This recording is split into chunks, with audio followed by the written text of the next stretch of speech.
नमस्ते दोस्तों, आप सभी का फिर से हाइपर क्वेस्ट में स्वागत है। दोस्तों, हमारी जो ये सीरीज चल रही है सनातन और साइंस की, इसमें जिस विषय पर आज हम चर्चा करने जा रहे हैं बहुत ही इंटरेस्टिंग टॉपिक है। आप लोगों ने काफ़ी बार डिमांड की है। विषय है मल्टीवर्स का। और मल्टीवर्स का नाम लेते ही बहुत ढेर सारे हमारे दिमाग में प्रश्न उठते हैं कि क्या सच में ब्रह्मांड एक से ज़्यादा है? एक से ज़्यादा है तो कितने हैं? एक है, दो हैं, अनंत हैं?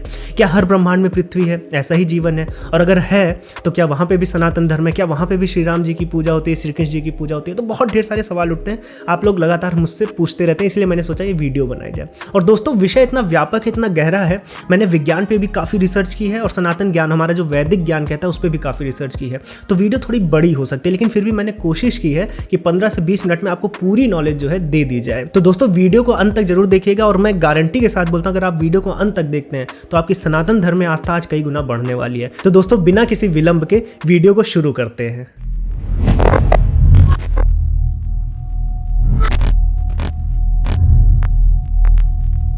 तो दोस्तों, सबसे पहले हम लोग देख लेते हैं कि विज्ञान में वो कौन सी चीज़ें हो गई जिससे मल्टीवर्स एक रियलिटी बनता चला जा रहा है। ऐसा क्या हो गया? क्योंकि विज्ञान कल्पनाओं पे नहीं चलता है। जब तक कुछ प्रूफ नहीं होगा, कुछ उसके आसार नहीं बनेंगे, वो नहीं मानेगा। इसलिए विज्ञान में ऐसा क्या हो गया ये हम समझेंगे। और साथ में मैं सनातन धर्म में जो ज्ञान दिया हुआ है उसको भी लेके चलूंगा, जिससे आपको अच्छे से समझ में आ जाए।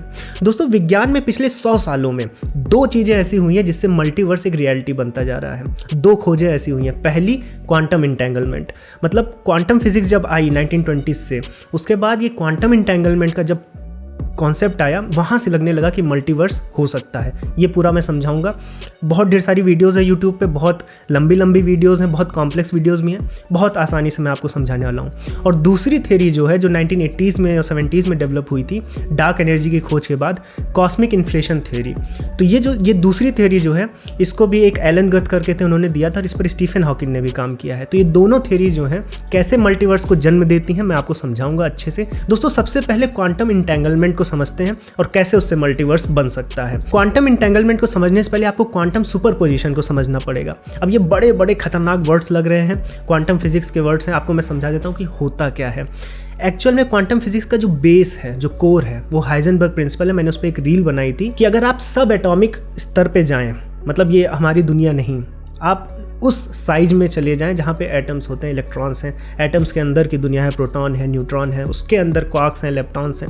वहाँ पे चले जाएं, उतने छोटे स्केल पे चले जाएं, तो वहाँ पे नॉर्मल फिजिक्स जो है, जनरल रिलेटिविटी ब्रेक कर जाती है। क्यों कर जाती है? क्योंकि वहाँ पर आप किसी भी पार्टिकल की दो स्टेट्स को या मल्टीपल स्टेट्स को करेक्टली एक साथ नहीं नाप सकते।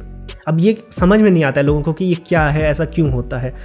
अच्छे से समझने के लिए केवल आप इतना समझिए कि अगर एक कार आपके सामने से गुजर जाए बहुत फास्ट और आप तुरंत फोटो ले लें और फोटो को अगर देखें, आपको समझ में आ जाएगा। जैसे अगर मान लीजिए कार बहुत तेज़ी से गुजरी, आपने फ़ोटो ली और फोटो ब्लर्ड आ गई। अब फोटो जो ब्लर्ड है उससे आप क्या निकाल सकते हैं? ब्लर्ड फोटो से आप ये समझ सकते हैं कि कार स्पीड में थी, लेकिन आप कार की पोजीशन नहीं बता सकते क्योंकि ब्लर्ड है। तो आप ये नहीं बता सकते कार यहाँ है या यहाँ है या यहाँ है, लेकिन आप ये ज़रूर बता सकते हैं कार की स्पीड बहुत थी। और कैलकुलेट भी कर सकते हैं। अगर आपको कैमरे का अपर्चर और ये पता हो तो आप कैलकुलेट भी कर सकते हैं कि क्या स्पीड थी। लेकिन अगर कार की फ़ोटो शार्प आ गई तो आप स्पीड नहीं फिर बता पाएंगे। आप ये ज़रूर बता देंगे कि कार यहाँ पे है क्योंकि शार्प है, आपको पोजीशन दिख गई। ये समझने का एक बहुत अच्छा तरीका है इस चीज़ को कि कैसे सब एटॉमिक लेवल पे पार्टिकल्स की हम हर चीज़ नहीं समझ सकते हैं। ये बहुत अच्छा तरीका है। तो अब हमें ये समझ में आ गया कि ये हाइजेनबर्ग प्रिंसिपल क्या है। अब क्वांटम सुपरपोजिशन क्या है? जब हम एक चीज़ को निर्धारित कर दिए, जैसे हमने पोजीशन बता दी कार की तो हमें स्पीड नहीं पता है, या स्पीड हमने बता दी तो हमें पोजीशन नहीं पता है। तो एक चीज़ को निर्धारित करने पे दूसरी चीज़ हमें नहीं पता चल रही है।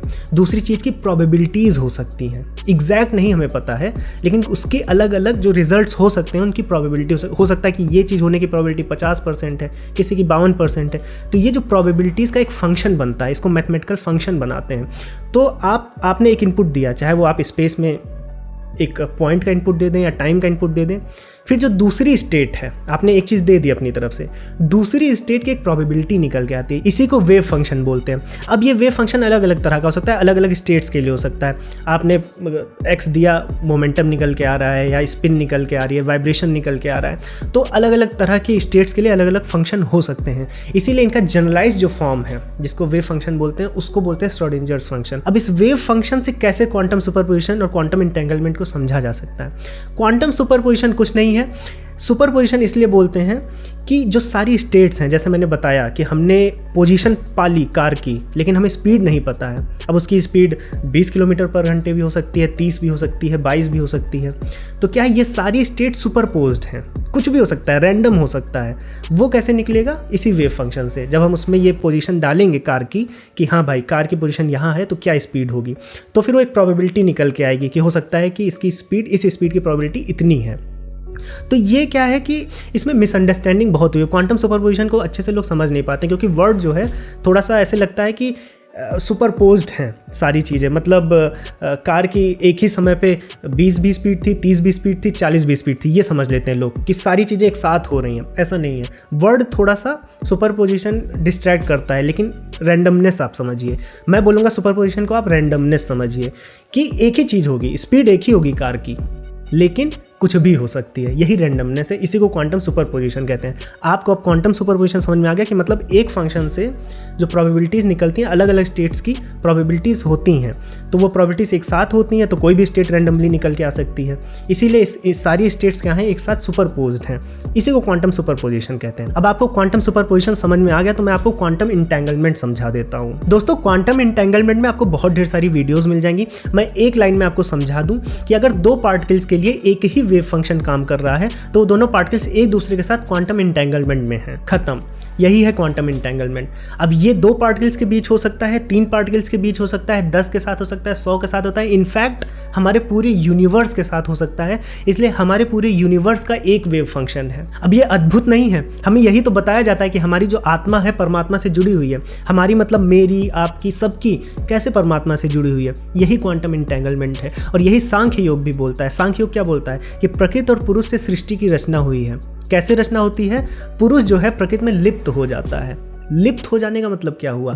लिपट जाना। लिपट जाने का मतलब क्या है? इंटेंगलमेंट। क्वांटम इंटेंगलमेंट ही जो है, इसी की वजह से, यही एक तरीका है जिससे पुरुष प्रकृति से लिप्त हो गया है। और अब इससे मल्टीवर्स कैसे आया? क्वांटम इंटेंगलमेंट से। क्योंकि यूनिवर्स में हम सब की, इसीलिए जो ये गलत निकालते हैं, क्वांटम फिजिक्स का जो गलत अर्थ निकाल लेते हैं कि अगर मैं पीछे नहीं देख रहा हूँ तो कुछ भी हो रहा होगा, मैं जैसे ही देखूंगा, ऑब्जर्व करूंगा तो वो चीज़ हो जाएगी। ऐसा नहीं है। बहुत ही मिसअंडरस्टूड ये फील्ड ऑफ फिजिक्स है, क्वांटम फिजिक्स। गलत चीज़ें बता रहे हैं। होता क्या है कि चूँकि यूनिवर्स की हम सब एक दूसरे से इंटरेक्ट करते हैं, तो क्या होता है कि हम लोग क्वांटम इंटेंगलमेंट में आ जाते हैं। अब यूनिवर्स का एक वेव फंक्शन है, ठीक है? उस वेव फंक्शन से सारी चीज़ों की प्रोबेबिलिटी होती है। कोई एक चीज़ होती है और चूंकि हम उससे इंटेंगल्ड हो गए हैं उस एक चीज़ से, इसलिए हमारी रियलिटी वो बन गई है। और चूंकि हम इंटेंगल्ड हैं उस वेव फंक्शन से, इसलिए हम उस रियलिटी का पार्ट हैं। इसलिए कुछ भी हो, अमेरिका में कुछ हो जाएगा ना, वो हमारे लिए सत्य है, वो हमारी रियलिटी है। ऐसा नहीं है कि अमेरिका में कुछ हो गया, मैंने देखा नहीं, तो जब मैं देखूंगा या मेरी इंद्रियां जब ऑब्जर्व करेंगी तो वो मुझे पता चलेगा, नहीं तो कुछ और हो जाएगा। ऐसा कुछ नहीं है।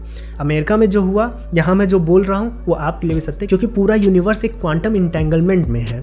अब इससे मल्टीवर्स कैसे आया? मल्टीवर्स इसलिए आया जब पूरे यूनिवर्स की एक वेव फंक्शन है, तो इसका मतलब है उस वेव फंक्शन में बहुत ढेर सारी स्टेट्स सुपरपोज्ड हैं, जैसे कि मैंने बताया था। तो हर स्टेट की कुछ प्रोबेबिलिटी है। हम चूंकि इस वेव फंक्शन से इंटेंगल्ड हैं, इसलिए हमने एक रियलिटी को चुन लिया है। हमने मतलब यूनिवर्स में जितने भी पार्टिकल्स हैं, सबने एक रियलिटी को चुन लिया है। अब इस रियलिटी की कुछ प्रोबेबिलिटी है, उस प्रोबेबिलिटी में हम हैं। इसका मतलब ये नहीं कि दूसरी रियलिटीज़ नहीं हो सकती, उनकी भी तो कुछ प्रोबेबिलिटीज़ है, तो वो रियलिटी भी हो सकती है और वो साइमल्टेनियसली हो रही हैं। और हम इस रियलिटी में हैं, तो इसका मतलब ये नहीं कि हम दूसरी रियलिटी वाले जो हम होने वाले हैं, क्योंकि हम भी होने वाले हैं, हम भी इस वेव फंक्शन का पार्ट हैं, रिजल्ट में हैं हम। अगर हम इस वेव फंक्शन का पार्ट ना होते, बाहर होते हम इस वेव फंक्शन से, तब हम दूसरी रियलिटीज़ को देख सकते हैं। लेकिन हम खुद पार्ट हैं इस वेव, हम क्वांटम इंटेंगल्ड हैं इस वेव फंक्शन से, इसलिए हम इस रिजल्ट का पार्ट हैं। इसलिए जब रिजल्ट बनता है तो हम बनते हैं, समझ रहे हो? तो जब हम बन गए तो हम दूसरी एक रिजल्ट में हम आ गए, तो हम दूसरे रिजल्ट में कैसे जा सकते हैं? इसलिए ये साइमल्टेनियसली होता है। अलग अलग रियलिटीज़ की किसी की 50% हो सकती है, 52%, जो भी है प्रोबेबिलिटीज़ हैं, इसका मतलब वो हो सकते हैं। हमारी रियलिटी केवल एक फिक्स 100% प्रोबेबिलिटी वाली नहीं है कि 100% यही एक यूनिवर्स है। तो इसलिए अलग अलग रियलिटीज़ हैं, इसलिए अलग अलग चीज़ें हैं। इसीलिए जो श्रोडिंगर हैं, नील्स बोर हैं, हाइजेनबर्ग हैं, ये वेद और वेदांता से इसीलिए अट्रैक्ट हुए, क्योंकि ये जो बात की गई है ना प्रकृति और पुरुष में लिप्त होने की, इंटेगल्ड होने की, एक रियलिटी बनाने की, उनको ये बात अपनी क्वांटम फिजिक्स में समझ में आ गई। ये मैं जब रील बनाता हूँ तो लोगों को लगता है कि मैं ऐसे ही बोल दे रहा हूँ, उठा के बोल दे रहा हूँ। इसीलिए बड़ी वीडियोस की ज़रूरत है। पूरा समझाने के बाद समझ में आता है कि क्यों जो यूरोपियन क्वांटम फिजिसिस्ट थे वो क्यों वेदांता और ये जो सांख्य योग है, ये जो पुरुष और प्रकृति का ये जो पूरा हमारा कंसेप्ट है, इसमें क्यों इंटरेस्टेड थे। तो ये तरीका है, इसी वजह से क्वांटम इंटेंगलमेंट की वजह से एक मल्टीवर्स जो है की पॉसिबिलिटी बनती है। ये एक थ्योरी होगी, मैंने पूरा आपको समझा दिया। पुरुष प्रकृति का कॉन्सेप्ट जो सांख्य योग छोड़िए हमारे पूरी भगवत गीता में दिया हुआ है, 13वां अध्याय उसी पे है। भगवान श्री कृष्ण बता रहे हैं कि कैसे पुरुष और प्रकृति काम करते हैं।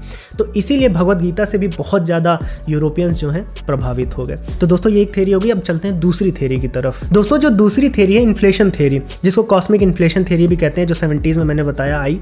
ये एकदम मतलब ये तो जैसे लगता है कि सनातन धर्म का विवरण है।